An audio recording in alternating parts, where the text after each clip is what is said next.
Au Québec, rien n'oblige les automobilistes à ralentir ou en tout cas à faire attention lorsqu'il y a des interventions d'urgence le long des routes et des autoroutes. Ils peuvent maintenir leur vitesse, rester sur la même voie au risque et au péril de tous ceux qui interviennent. Des dizaines de policiers, ambulanciers, remorqueurs sont blessés dans l'exercice de leurs fonctions, frôlés de trop près par un véhicule. Parfois, c'est la tragédie qui frappe.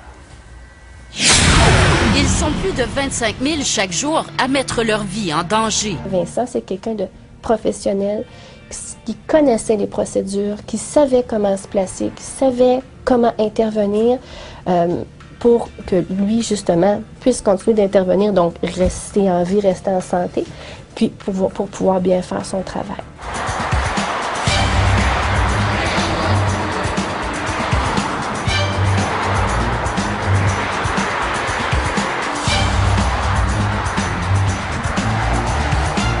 Ils doivent servir, intervenir et sécuriser des lieux à haut risque, là où le danger les guette à tout moment. Ce sont les policiers de la Sûreté du Québec qui mènent l'enquête sur la mort de leurs collègues de la police de Bromont. 1er décembre 2011, le Québec est frappé par la mort d'un jeune policier. C'est toujours triste quand tu as un collègue qui perd la vie dans le cadre de ses fonctions. C'est le sacrifice ultime. Dans une portion droite de la route 139, la conductrice d'un camion cube a d'abord frappé l'autopatrouille. L'enquête n'a pas encore révélé pourquoi, mais elle a poursuivi sa course meurtrière. Les fois où j'ai craint pour sa vie, c'était dans ma tête, puis dans des situations de violence. C'était pas nécessairement dans des situations d'intervention de routine, quoique ça m'a déjà effleuré l'esprit.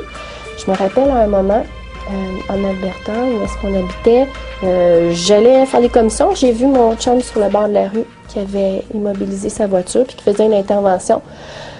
Puis je trouvais que les autos passaient proches, puis j'avais fait la remarque le soir. J'ai dit, Vincent, c'est pas beaucoup, hein, l'espace? Puis il m'avait dit, oui, Marie, il m'a dit, les gens font attention. Il dit, faut pas que tu t'inquiètes. Le policier Vincent Roy, 37 ans, n'a rapporté l'uniforme du service de police de Bromont que durant 4 mois. Veille sur nous et repose en paix. Raphaël, ton gars. Tu es l'homme de ma vie, toujours présent. Je t'aime, ta Marie. Je t'aime, papa. Ève. Il est grand temps qu'on réussisse à améliorer la sécurité de toutes les personnes qui sont sur le réseau. Dans 48 États américains et dans la majorité des provinces canadiennes, la loi du move-over a été adoptée. Certains l'ont ajoutée au Code de la sécurité routière il y a 10 ans. La loi consiste à forcer l'automobiliste à changer de voie lorsqu'un véhicule d'urgence est immobilisé sur le bord de la route.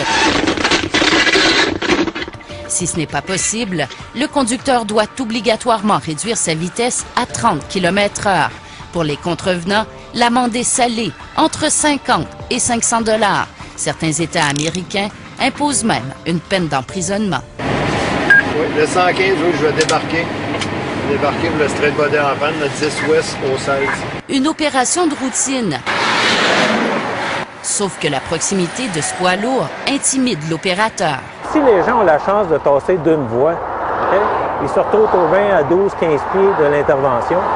C'est toujours une mesure plus sécuritaire. Si les gens ne peuvent pas tasser, ils se doivent de ralentir, sont en meilleur contrôle de leur véhicule.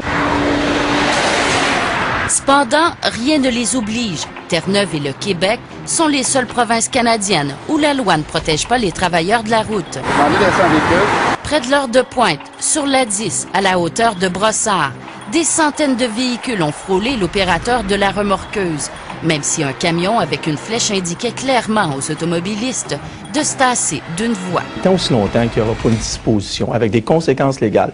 Moi, je parle d'une contravention dans le cas où ça ne serait pas respecté. Assorti de points d'inaptitude, parce que vous savez, c'est bien beau l'amende, mais si vous voulez vraiment responsabiliser les usagers de la route, il doit avoir également des points d'inaptitude. Et à ce moment-là, c'est clair que cette disposition-là serait davantage respectée. T'es collé entre deux véhicules, la femme elle passe, là, puis Christy, là, tu frappes dans la vitre, tu dis « Hey, je suis là ».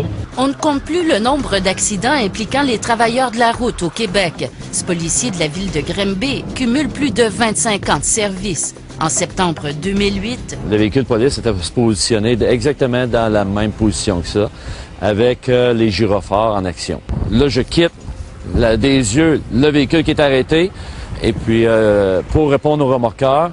Et c'est à ce moment-là que là j'ai senti un véhicule. Il est arrivé, le véhicule en arrière, puis il m'a frappé dans le dos. C'est le miroir du véhicule qui est non rétractable. Et c'est ça qui m'a donné un coup dans le dos, et là, les gens m'ont plié. Toutes les fois qu'on fait une interception, on trouve toujours que les véhicules passent trop près, malgré le corridor, malgré nos techniques, nos méthodes sécuritaires. En 12 ans, 24 policiers de la Sûreté du Québec ont été happés. Ils ont subi des blessures importantes. 3 autres sont morts. On a nos histoires aussi à la Sûreté du Québec. On a énormément de blessés par rapport aux interventions sur la route. Et nous, notre particularité à la Sûreté, c'est qu'on fait des autoroutes, on couvre les autoroutes.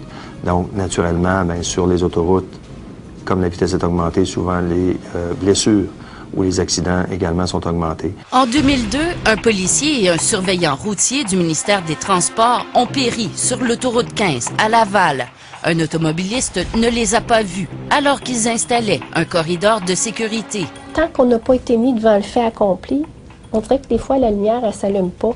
Mais n'importe qui de ces personnes-là qui frôlent là, dans la même situation, là, je suis pas sûre qu'ils se sentiraient bien, qu'ils se sentiraient en sécurité. En février 1988 et en mai 1981, 2 autres policiers de la SQ ont été happés mortellement. L'hiver précédent, à Saint-Hyacinthe, où 2 collègues de travail ont été victimes d'un accident. Ils se rendaient à l'extérieur du véhicule vers l'arrière et ils ont été percutés par un autre automobile et une des 2 a été blessée grièvement aux jambes. On a vu à plusieurs reprises des bras cassés parce qu'ils ont été frappés par des miroirs d'auto qui passaient trop près.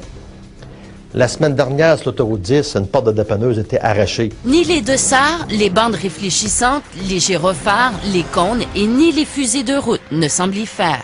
Une personne, c'est précieux, c'est irremplaçable. On a instauré toutes sortes de lois pour protéger les gens. Pourquoi ne pas protéger les personnes qui sont aussi sur le bord de la rue? Le portrait dans l'industrie du dépannage n'est guère plus reluisant. En 2004-2005, 3 décès sont survenus.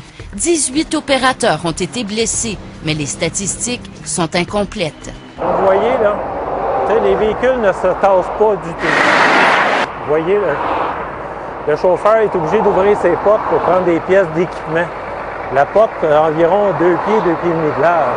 Fait qu'automatiquement, il est dans les voies de circulation. Le trafic circule énormément vite, ces choses-là. Ça, c'est presque suicidaire pour tous les intervenants du réseau routier, que ce soit policiers, pompiers, ambulanciers, surveillants routiers. On est dans des conditions pour nous idéales. Mais lorsqu'on parle de verglas, quand on parle de surface gelée, ces choses-là, on ne sait jamais quand est-ce que le véhicule va déraper. Le temps de réaction pour l'opérateur qui est sur le bord du chemin, c'est catastrophique. Ou que l'opérateur de dépanneuse, bien souvent, va démissionner. C'est lorsqu'il va arriver au point de service par la suite, puis on voit son visage qui a changé de couleur. Il vient de vivre une situation sur le réseau routier. Souvent, les automobilistes invoquent une distraction pour expliquer l'impact. Sauf que plus le temps passe, plus les associations pressent le gouvernement d'agir avant qu'une autre tragédie ne survienne. Il y a beaucoup de provinces au Canada qui l'ont adopté.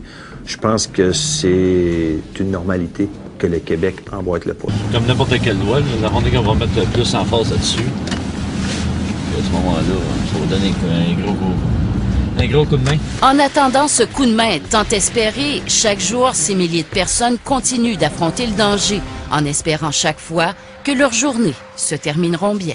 C'est facile pour moi de le dire aujourd'hui, là. Je vis avec la conséquence, mais oui, des lois, des sanctions. Ça doit faire partie du code de la sécurité.